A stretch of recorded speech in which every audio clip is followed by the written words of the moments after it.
केशी शुक्ला करेंगे खबरों का, लेकिन उससे पहले एक नजर सुर्खियों पर।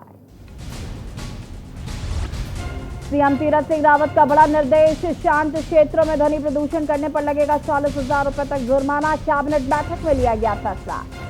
उत्तराखंड में ब्लैक फंगस के मिले 6 नए मरीज, आयुष्मान कार्ड से कैशलेस इलाज करने के आदेश। उत्तराखंड में कोरोना कम हुए, रफ्तार 2000 से कम हुए संक्रमित मामले, 52 मरीजों की मौत, 7000 से ज्यादा हुए ठीक। उत्तराखंड हाईकोर्ट में ग्रीष्मकालीन अवकाश घोषित, अब 7 जून को खुलेगा हाईकोर्ट। ग्लेशियर में एक बार फिर आई दरारें, चमोली जिला प्रशासन ने किया अलर्ट।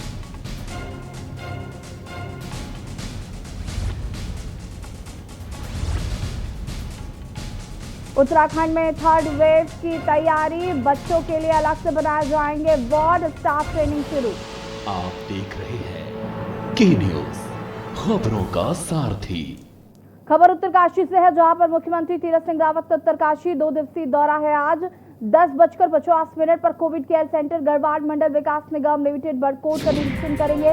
उसके बाद मुख्यमंत्री 11:25 पर सामुदायिक स्वास्थ्य केंद्र नौगांव का निरीक्षण करने के बाद दोपहर 12:44 पर विधायक यमुनोत्री केदार सिंह रावत के नारायणपुरी जवानकी चट्टी स्थित आवास से उनकी माता जी के निधन पर शोक संवेदना कार्यक्रम में शामिल होंगे। साथ ही सीएम 3 बजे विभिन्न विकास योजनाओं का लोकार्पण और शिलान्यास करेंगे।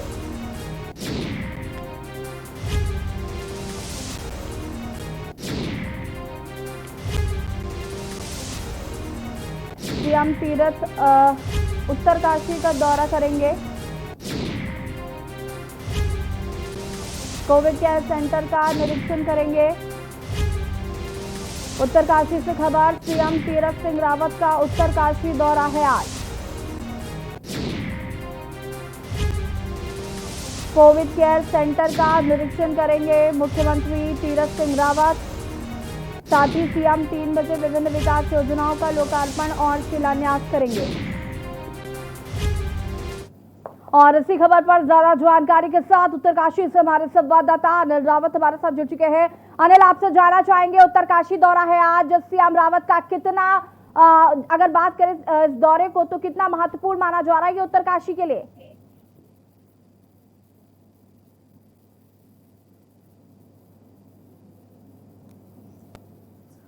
लगता है अनिल की आवाज हम तक नहीं पहुंच पा रही है, उन्हें फिर से संपर्क करने की कोशिश करते हैं। आपको बता दें कि उत्तरकाशी दौरा है आज, मुख्यमंत्री तीरथ सिंह रावत का कोविड केयर सेंटर का निरीक्षण करेंगे। तीरथ सिंह रावत, जिस तरीके से उत्तराखंड में लगातार कोरोना मरीजों की संख्या में इजाफा हो रहा था, मौतों का आंकड़ा काफी तेजी से बढ़ रहा था, स्थिति काफी हद तक उत्तराखंड में नियंत्रण में है और मुख्यमंत्री तीरथ सिंह रावत इस वक्त दौरे कर रहे हैं, लगातार जमीनी हकीकत को जानने की कोशिश कर रहे हैं। आज उनका उत्तरकाशी दौरा है और इसी पर हम बात कर रहे हैं। हमारे साथ बात करने के लिए अनिल रावत जुड़े हुए हैं। अनिल, आपसे जानना चाहेंगे, मुख्यमंत्री का दौरा है उत्तरकाशी, क्या कुछ जानकारी है उनके प्रोटोकॉल को लेकर, और सबसे बड़ी बात, कितना महत्वपूर्ण होगा उत्तरकाशी के लिए मुख्यमंत्री तीरथ सिंह रावत का ये दौरा?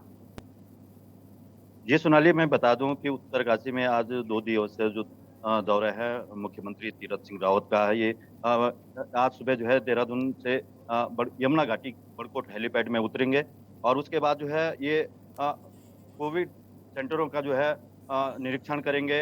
इसमें गढ़वाल मंडल का जो कोविड केयर सेंटर है उसका निरीक्षण करेंगे। उसके बाद जो है नौगांव अस्पताल, जो यमुना घाटी का काफी बड़ा अस्पताल है माना जाता है, उसका भी ये जो है स्थलीय निरीक्षण करेंगे। तत्पश्चात बड़कोट हेलीपैड से जो है जानकी चट्टी यानी नारायणपुरी गांव में जो जाएंगे, जहां केदार सिंह रावत के जो मां के निधन के शोक पे जो है शिरकत करेंगे। जी अनिल, मैं आपसे जानना चाहूंगी, अगर हम उत्तरकाशी के हालातों पर बात करें, उनके ग्रामीण क्षेत्रों की बात करें, तो किस तरीके की व्यवस्थाएं इस कोरोना काल में हमको उत्तरकाशी में देखने को मिली? क्या बहुत ज्यादा लापरवाही देखने को मिली? क्या कमियां हैं जो चाहते हैं कि ग्रामीण जल्द से जल्द दूर हो? सोनाली, मैं बता दूं कि शुरुआती दौर में जब ये जो है कोविड का जो केसेज उत्तरकाशी जिले में जो है लगातार बढ़ते गए हैं, लेकिन जिला प्रशासन और चिकित्सा प्रशासन की ओर से जो है काफी कंट्रोल कर दिया गया है। जिससे जो अब काफ़ी जो है राहत है। भले केसेज़ आ रहे हैं उत्तरकाशी में, ऐसा कुछ केसेज़ आ रहे हैं, लेकिन कहीं न कहीं जो है केसों की दर घटती भी जा रही है। जी।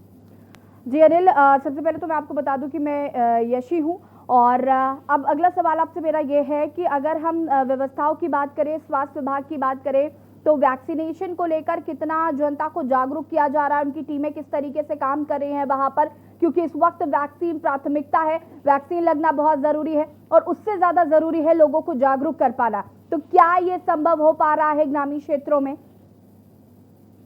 ये बिल्कुल सही बात कही आपने। बिल्कुल जो है जिला प्रशासन हो, चिकित्सा प्रशासन हो, ये जो है ग्रामीणों में भी जाके जो है वैक्सीनेशन का काम भी कर रहे हैं, साथ में लोगों को भी जागरूक कर रहे हैं कि बिल्कुल टीका समय-समय पे टीका भी लगाएँ, और जो है इससे जो है किसी प्रकार का कोई भी टीका लगाने से जैसे लोगों ग्रामीण के में लोगों का जो है भय का माहौल था, इस प्रकार बिल्कुल किसी प्रकार की कोई दिक्कत नहीं है। टीका लगाने से किसी को कोई दिक्कत नहीं है। जी।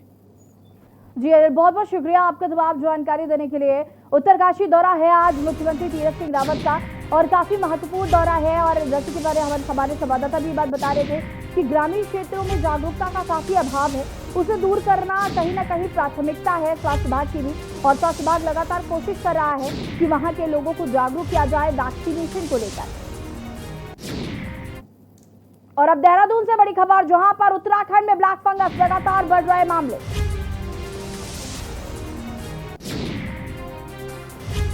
बृहस्पतिवार को 7 और मरीजों में ब्लैक फंगस की पुष्टि, 2 मरीजों की एम्स में हुई मौत। अब तक ब्लैक फंगस के 161 मामले सामने आ चुके हैं। देहरादून में ब्लैक फंगस के 7 और मरीज मिले, 2 मरीजों ने इलाज के दौरान दम तोड़ा। अब तक देहरादून, नैनीताल, उधम सिंह नगर 155 केस मिल चुके हैं। ब्लैक फंगस से 14 मरीजों की मौत हो चुकी है। उत्तराखंड में कोरोना के 24 घंटे में 81 मरीजों की मौत हुई है।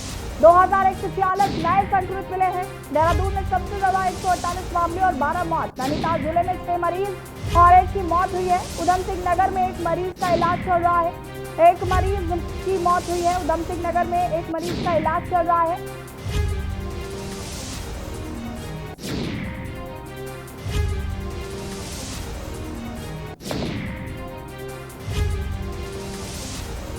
दो मरीजों की एम्स में मौत हो चुकी है। अब तक ब्लैक फंगस के 161 मामले हो चुके हैं उत्तराखंड में। उत्तराखंड में ब्लैक फंगस काफी तेजी से अपने पैर पसार रहा है, कई लोगों की मौत हो चुकी है। कहीं ना कहीं उत्तराखंड में ब्लैक फंगस काफी खतरनाक साबित हो रहा है लोगों के लिए। हालांकि मुख्यमंत्री तीरथ सिंह रावत लगातार जनता को आश्वस्त कर रहे हैं कि किसी प्रकार की कोई समस्या नहीं होने पाएगी, लेकिन स्थिति काफी खराब है उत्तराखंड में। लोगों को काफी समस्याओं का सामना करना पड़ रहा है। एक तरफ जहां कोरोना अभी पूरी तरीके से खत्म भी नहीं हुआ, वहीं दूसरी तरफ ब्लैक फंगस अपने पैर बहुत तेजी से उत्तराखंड में पसार रहा है। देहरादून में सबसे ज्यादा मामला 148 मामले हैं, जिससे 12 लोगों की मौत हो चुकी है। नैनीताल जिले में 6 मरीज मिले हैं और उधम सिंह नगर में 1 मरीज का इलाज चल रहा है और 1 मरीज की मौत हुई है।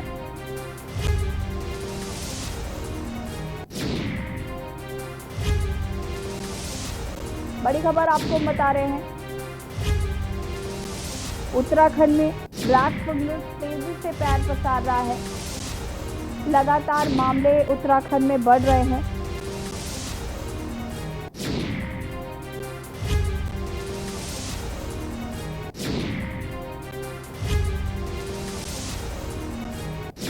काफी तेजी से उत्तराखंड में ब्लैक फंगस अपने पैर पसार रहा है।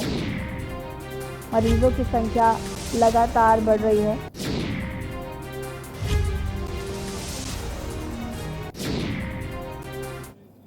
और अब उत्तरकाशी से बड़ी खबर, जहां पर गोला खोला गया है गंगोत्री राष्ट्रीय राजमार्ग श्रीनगर मार्ग।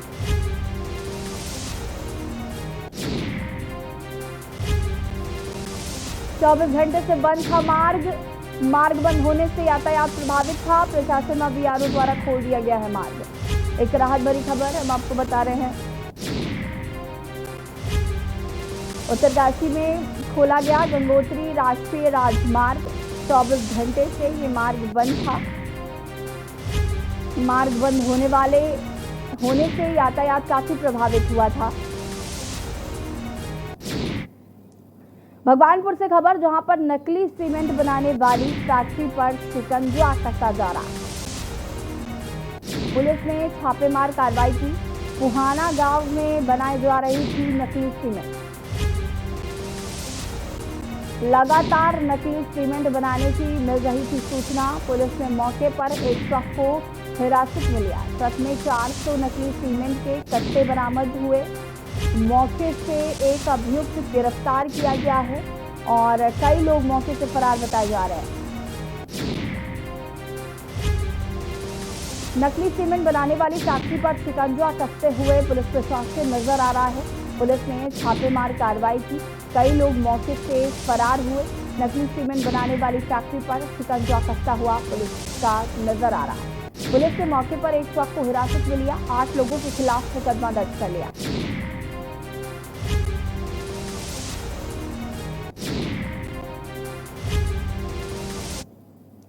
कोरोना महामारी को लेकर भगवानपुर विधायक ममता राकेश ने अपने आवास पर एक पत्रकार वार्ता और जिसमें उन्होंने बताया कि भगवानपुर तहसील के अंतर्गत पड़ने वाले सभी ग्रामीणों के स्वास्थ्य का ध्यान रखते हुए उनके द्वारा पिछली 7 मई से भगवानपुर सीएचसी में एक ऑक्सीजन प्लांट लगाने की मंजूरी के लिए मुख्यमंत्री तथा स्वास्थ्य सचिव से पत्राचार तथा फोन के माध्यम से आवेदन किया गया था, जिसको सरकार द्वारा मंजूरी दे दी गई तथा 15 दिन के अंदर ही उसका काम चालू हो जाएगा। भगवानपुर विधायक द्वारा हॉस्पिटल में ऑक्सीजन पाइपलाइन के लिए अपनी निधि से 10 लाख रुपए का चेक दिया गया और इसी के साथ विधायक ने बताया कि सरकार से उनके द्वारा कई बार भगवानपुर में कोविड हॉस्पिटल की मांग की गई, लेकिन अभी तक सरकार द्वारा इस ओर कोई कदम नहीं उठाया जा रहा है।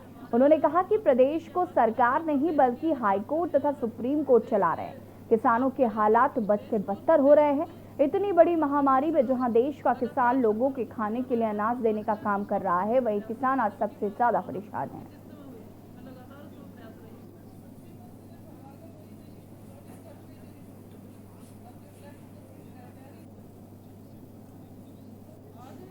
प्रदेश में बदहाल स्वास्थ्य सेवाओं को और हमारे किसान भाइयों की बदहाल स्थिति को लेकर के हमने प्रेस वार्ता का आयोजन किया। इस समय आप देखें कि लगभग 1.5 साल का समय कोविड-19 को हो गया है, लेकिन अब तक भी स्वास्थ्य सेवाएं बदहाल हैं। स्वास्थ्य सेवाएं न मिल पाने के कारण लोगों की जान जा रही है। कोई व्यवस्था सरकार के द्वारा नहीं की गई।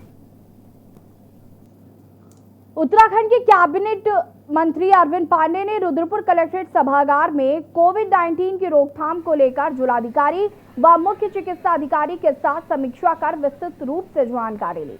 इस दौरान मंत्री ने कहा कि ये महामारी हमारे लिए एक बड़ी चुनौती थी, जैसे जनपद की पूरी टीम ने कोरोना संक्रमण की रोकथाम हेतु बहुत ही अच्छा कार्य किया, जो कि सराहनीय है। उन्होंने कहा कि सभी ने टीम भावना के साथ कार्य किया और इसी तरह तीसरी लहर की संभावना को देखते हुए हमें और सजग रहने की जरूरत है। उन्होंने कहा कि कोविड-19 संक्रमण के कारण जो लोग आज हमारे बीच नहीं हैं, उनके प्रति मंत्री ने अपनी संवेदना प्रकट की।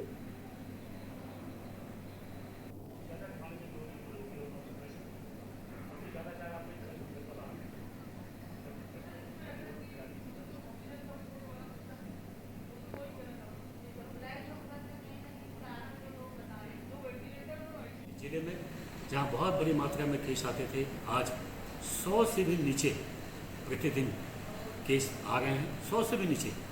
और ये लगभग जो रिकवरी का रेट है वो लगभग 90 से ज़्यादा है। तो ये कहीं ना कहीं हम लोगों के लिए सुखद समाचार है। और जो तीसरी लहर की बात की जा रही है, बच्चों में इन्फेक्शन की बात की जा रही है, संक्रमण की बात की जा रही है, आज मैंने जिले की समीक्षा की और मैंने अधिकारियों को निर्देशित किया। इसी क्रम में हमने जो जिला अस्पताल के एक वार्ड को हमने बच्चों के लिए एक वार्ड हमने बनाया। थल थाने के नवनियुक्त थाना अध्यक्ष विशल लाल ने थाना परिसर में थल के सभी व्यापारियों के साथ एक बैठक की, जिसमें उन्होंने व्यापारियों को शासन से मिले गाइडलाइन के अनुरूप दुकान खोलने तथा ग्राहकों से मास्क लगाने के साथ सोशल डिस्टेंसिंग के नियम का पालन करने की बात की। कोरोना संक्रमण के बढ़ते हुए प्रभाव को देखते हुए उन्होंने व्यापारियों से दुकान में सैनिटाइजर रखने के साथ ही बिना मास्क के सामान न देने की भी बात कही। कर्फ्यू के दौरान अनावश्यक रूप से लोगों को बाजार में न घूमने की बात कही और ऐसा करने वालों के खिलाफ पुलिस कार्रवाई के प्रति भी चेताया। उन्होंने सभी व्यापारियों के कोरोना कर्फ्यू व सरकार की गाइडलाइन का पूर्ण रूप से पालन करने को कहा है। जिले भी दे रखा हमारे जिला व्यापार मंडल देहरादून वालों ने।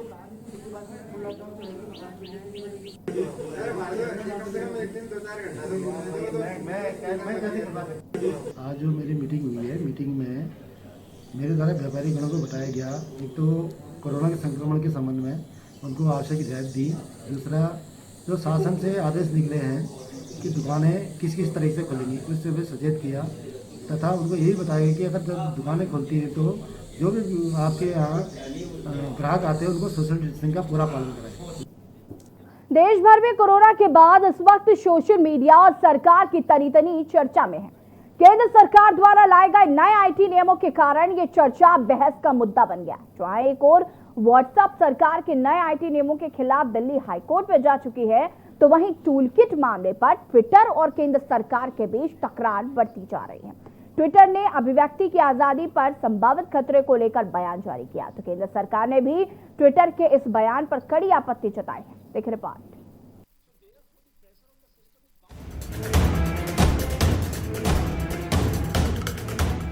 केंद्र सरकार द्वारा लाए गए नए आईटी प्रावधान सोशल मीडिया संस्थाओं के गले की फांस बन चुकी है।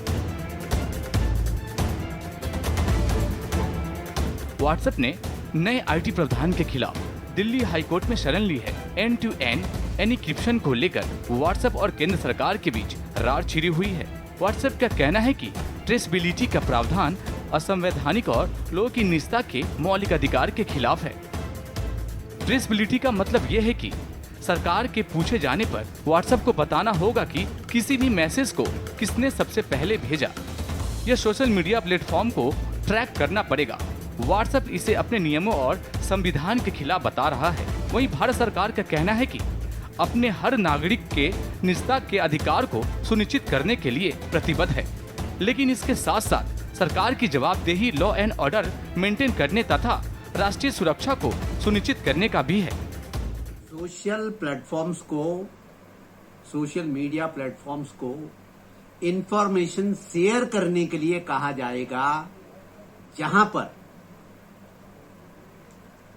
कानून का उल्लंघन इन्वॉल्व है, जहां क्राइम इन्वॉल्व है और जिसमें कानून के तहत सजा है। ये बाकायदा कह दिया गया। अब कोई कंस्पिरेसी हेज कर रहा कंट्री के अगेंस्ट, कोई कंस्पिरेसी हेज कर रहा किसी हीनियस क्राइम को कमिट करने के लिए, और फिर उस इंफॉर्मेशन को भी सरकार को शेयर न करें, इसे ना तो हम मानते हैं और ना ही निजता के अधिकार के नाम पर ये अंधेरा कोना इस प्रकार का संरक्षण उचित है।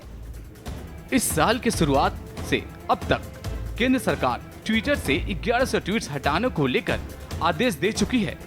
फेसबुक पर भी सरकार ने 40,000 से ज्यादा पोस्ट हटाने के आदेश दिए हैं। किसान आंदोलन और कोरोना के दौरान सरकार की आलोचना और कई कार्य प्रणाली पर उठते सवालों के बीच सरकार नई आईटी प्रावधान लेकर आई थी। दरअसल बीजेपी के राष्ट्रीय प्रवक्ता संबित पात्रा ने एक ट्वीट किया था कि जिसमें उन्होंने कांग्रेस की कथित टूल किट का पोस्ट किया था, जिसके बाद ट्विटर ने उस ट्वीट पर मैनिपुलेटेड मीडिया का टैग लगा दिया था। सरकार ने ट्विटर की इस कार्य प्रणाली को लेकर नाराजगी जताई थी। अब सरकार और ट्विटर के बीच तल्खी बढ़ती जा रही है। ट्विटर ने एक बयान जारी करते हुए कहा कि हम पारदर्शिता के सिद्धांत पर हर आवाज को सशक्त बनाने का काम करते रहेंगे। वहीं सरकार ने कड़ी आपत्ति दर्ज करते हुए कहा कि ट्विटर का बयान दुर्भाग्यपूर्ण है, ये पूरी तरह से आधारहीन गलत है। कोई कैसे बताए हवाएं और लहरें कब किसी का हुक्म सुनती हैं? हवाएं हाकिमों की मुट्ठियों में, हथकड़ी में, कैद खानों में नहीं रहती, और लहरें बांधी जाती हैं तो दरिया कितना भी हो पुरसुकून बेताब होता है, और उस बेताबी का अगला कदम सैलाब होता है। ये चाहते हैं कि हवाएं भी इनसे पूछ के चले, लहरें भी इनसे ऊपर पूछ के उठे। मतलब कोई इनके खिलाफ बोले नहीं, कोई इनके कुकर्मों के खिलाफ, कोई इनके तमाम जिस तरह के ये पूरे देश के अंदर इन्होंने इस समय हालात बजा रखे उसके खिलाफ कोई बोले नहीं। तो ट्विटर हो, फेसबुक हो, इंस्टाग्राम हो, तमाम सोशल मीडिया हो, मेन स्ट्रीम मीडिया को तो इन्होंने जकड़ ही रखा है, गला दबाई रखा है। उनके मालिकों को पकड़ रखा है। अब ये चाहते हैं कि ये जो सोशल मीडिया है उसमें जो तस्वीरें इनकी आ रही हैं वो दिखाई ना पड़े, इसलिए उनको बंद करना चाहते हैं, लेकिन ये बंद नहीं होगा। ये जो दबाने की कोशिश है, ये बांधने की कोशिश है, ये सैलाब की तैयारी है। इस देश में आप देखना, लोग इन्हें ढूंढ ढूंढ करके सड़कों पर नंगा करेंगे और मारेंगे। सरकार और सोशल मीडिया की इस लड़ाई को राष्ट्र सुरक्षा का नाम दिया जा रहा है। 2014 में बीजेपी का केंद्र में सरकार बनाने में सोशल मीडिया का भी बड़ा योगदान माना जाता है, लेकिन अब शायद ही सोशल मीडिया सरकार के गले की फांस बन चुका है। के न्यूज के लिए देहरादून से नवाब चौधरी की रिपोर्ट। और यहाँ पर वक्त हो गया एक छोटे से ब्रेक का, जल्द हाजिर होता है।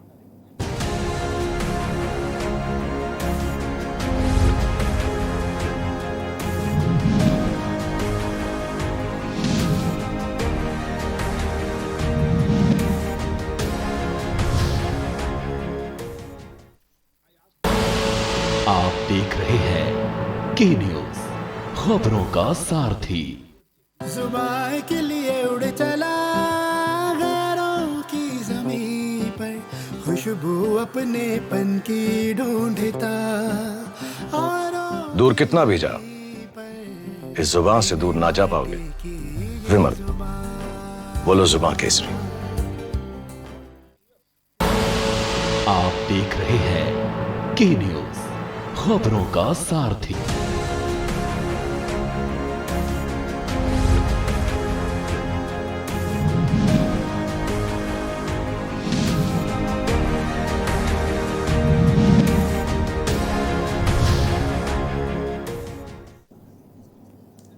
ब्रेक के बाद एक बार फिर से आप सभी का स्वागत है। कोरोना महामारी के संकट में हर कोई जिंदगी और मौत से जूझ रहा था। ऐसे में बहुत से मरीजों की स्थिति ऐसी थी जिनको हर अस्पताल से निराश होकर लौटा दिया गया। अपनों को बचाने की जिद लेकिन टूटी नहीं और हर प्रकार से इलाज के लिए कई अस्पतालों में भी भटके, लेकिन काशीपुर के आयुष्मान हॉस्पिटल में ऐसे मरीजों को फिर से नया जीवन दिया जो बचने की उम्मीद भी हार चुके थे। देखिए रिपोर्ट।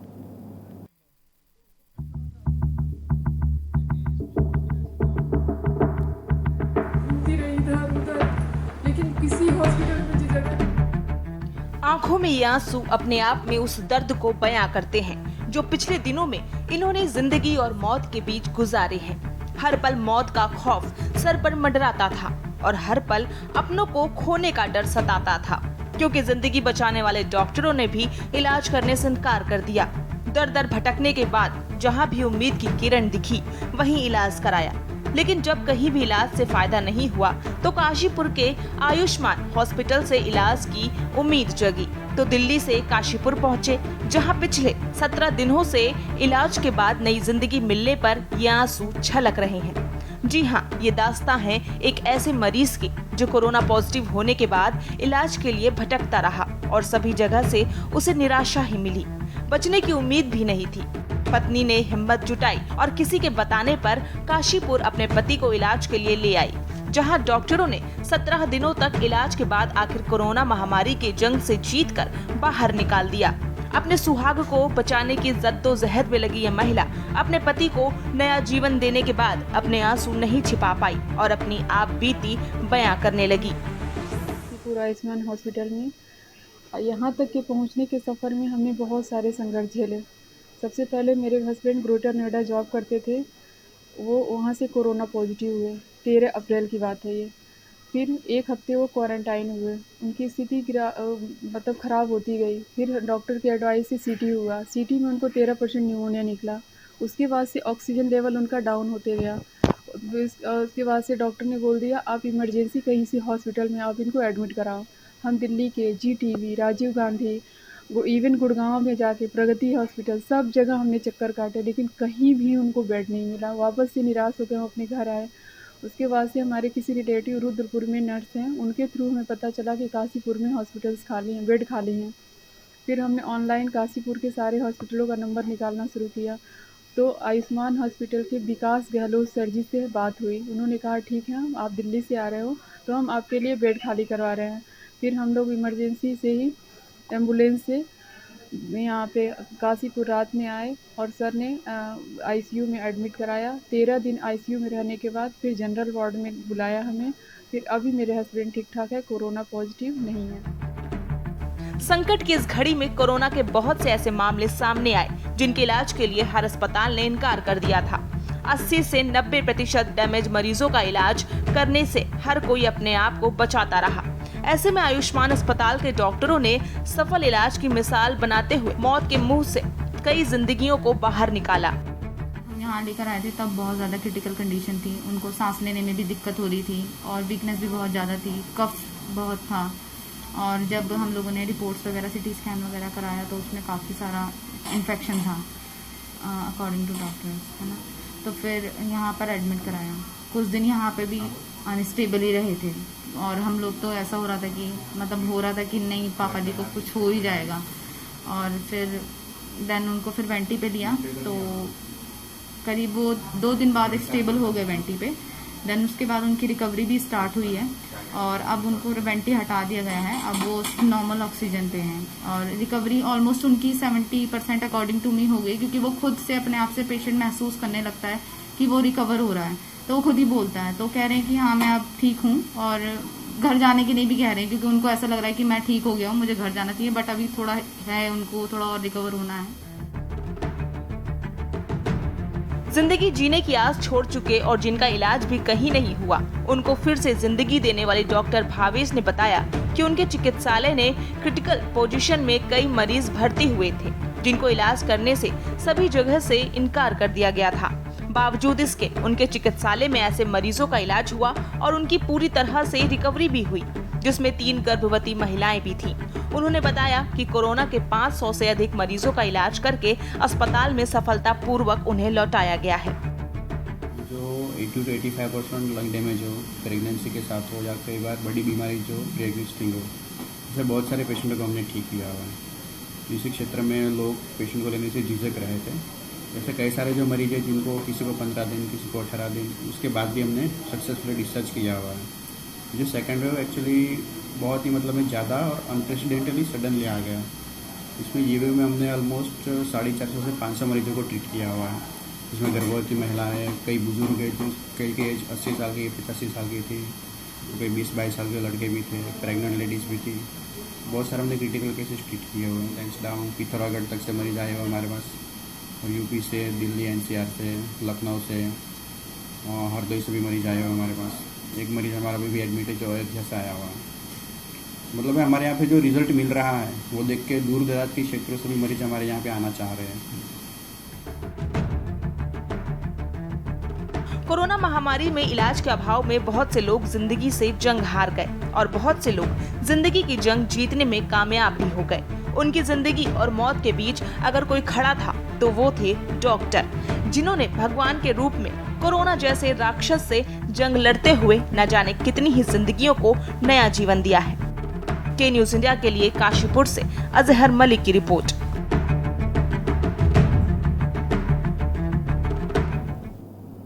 उत्तराखंड के बुलेटिन में फिलहाल इतना ही। देखते रहिए के न्यूज़ इंडिया। नमस्कार।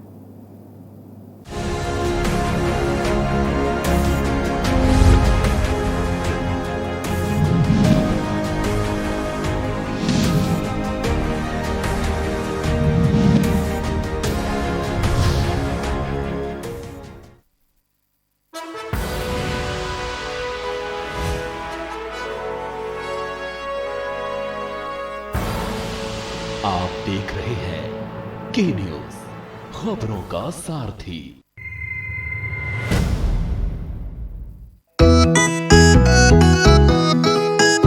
सबको टीका लगवाना है, कोरोना को हराना है, टीके की सुरक्षा अपना कर सुरक्षा चक्र बनाना है।